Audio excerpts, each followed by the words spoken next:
వికలాంగులకే కాకుండా వాళ్ళతో పాటు సహాయకుడిగా ఎవరు వెళ్ళినా కానీ వాళ్ళకి 40% డిస్కౌంట్ అనేది ఇస్తూ ఉన్నారు టికెట్ రేట్లో. దీన్ని ఎలా చూస్తారు? సంతోషిస్తున్నాం. ఎందుకంటే వాళ్ళకి తోడు ఉండాలి కదండి. వాళ్ళకి తోడు ఉండాలి కాబట్టి వాళ్ళు కలిసి వెళ్ళటానికి వాళ్ళకి అలా ఇస్తున్నారంటే చాలా సంతోషం, చాలా సంతోషంగా ఉంది.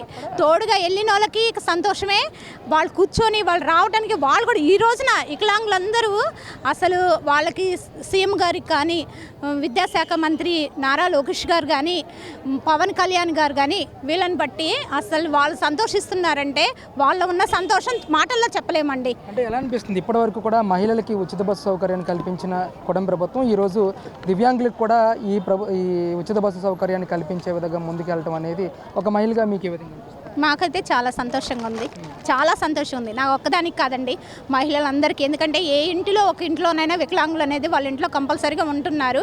వాళ్ళు వెళ్ళటానికి ఇలా ఏర్పాటు చేశారంటే అందరం సంతోషిస్తున్నాము. అంటే మహిళల్ని పెద్ద ఎత్తున మోసం చేస్తూ ఉంది కూటమి ప్రభుత్వం. వాళ్ళకి రక్షణ లేదు. ఈరోజు రాష్ట్రంలో శాంతి భద్రతలు పూర్తిగా క్షీణించిపోయాయని చెప్పి జగన్మోహన్ రెడ్డి కూడా నిన్న ఒంగోలు కార్యకర్తలతో మాట్లాడుతూ ప్రస్తావిస్తూ ఉన్న పరిస్థితి ఎలా చూస్తారు? అసలు మహిళల పరిస్థితి ఏంటి రాష్ట్రంలో?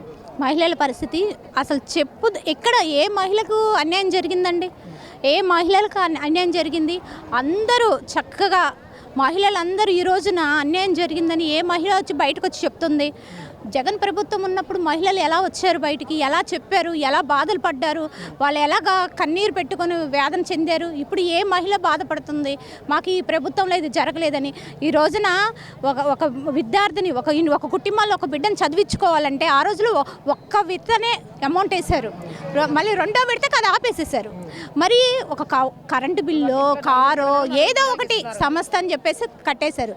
ఈ రోజున వాళ్ళ ఇంట్లో చదువుకున్నారు, మీరు చదువుకోండి, మీరు ఎంతమంది పిల్లలు ఉంటే అంతమందిని చదివించండి, మేము ఇస్తామని చెప్పేసి ముందుకు వచ్చి నలుగురికి ఉన్న ఒక మనిషికి 15,000, నలుగురుంటే 45,000, 4,000 ఎవరిస్తున్నారండి? ఆ విధంగా ఇస్తున్నారు. అది చాలదండి మహిళల్లో సంతోషం, తల్లిదండ్రుల్లో సంతోషం. వాళ్ళ పిల్లల్ని చదివించుకొని వాళ్ళ కాళ్ళ మీద వాళ్ళు బతుకుదానికి తల్లిదండ్రులు ఇంతకంటే ఎక్కువ వాళ్ళు కష్టపడ్డా వాళ్ళ బిడ్డలు ఒక భవిష్యత్తులో వాళ్ళ బిడ్డలు పెరగాలని వాళ్ళకు ఒక ఇది ఉంటుంది కదా. రాబోయే రోజుల్లో జగన్మోహన్ రెడ్డి పాదయాత్ర చేస్తానని చెప్పి ఇప్పటికే ప్రకటించడం జరిగింది.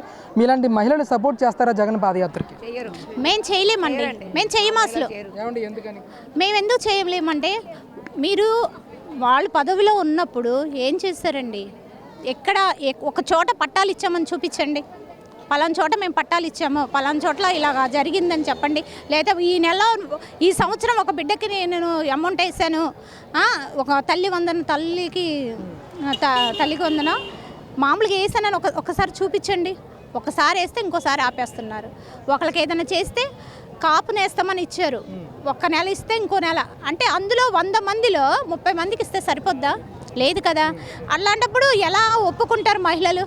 ఎవరు ముందుకు రారండి, ఎవరు ముందుకు రారు. ఎవరు అంటే సంతృప్తిగానే ఉన్నారా కూటమి పాలన పట్ల మహిళలందరూ కూడా? చాలా చాలా చాలా సంతోషంగా ఉన్నామండి. బంగారంలాగా ఇప్పటికంటే ఇంకా ఎక్కువగా గెలిపిస్తామండి. మీ నియోజకవర్గంలో మంగళగిరిలో నారా లోకేష్ గారి పరిస్థితి ఏంటండి అసలు అన్నీ మాకు చెప్పుకోవాలంటే అసలు చాలా చెప్పుకోవాలండి. ఎందుకంటే మనుషుల్లో అసలు ఎవరైనా గెలిచిన తర్వాత పక్కన కూర్చున్న నాయకులను చూసాము.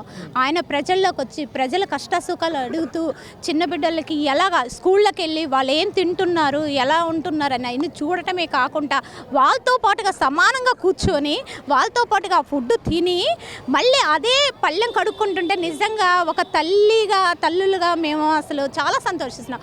మా పిల్లలు కూడా అలాగే ఎదగాలని మేము సంతోషిస్తున్నాము. మళ్ళీ గెలిపిస్తారా నారా లోకేష్? కంపల్సరిగా గెలుస్తామని కంపల్సరిగా వస్తుందండి. ఓకే.